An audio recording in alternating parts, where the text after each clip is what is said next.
kasama ko na naman yung ano, class B na mga class B na halimaw. Dito na naman kami, bad weather na naman. Dito approaching yung padikit yung Balita Bay sa Earth STS. Shout out dyan sa mga kabayan natin sa Earth at saka dito sa Balita Bay. Magagaling to sila, mga kabait na tao.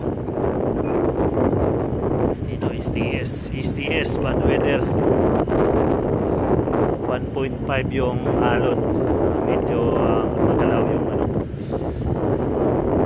tubig ngayon. Pa rin malakas yung hangin. Dito kami sa West Mediterranean, west of Malta.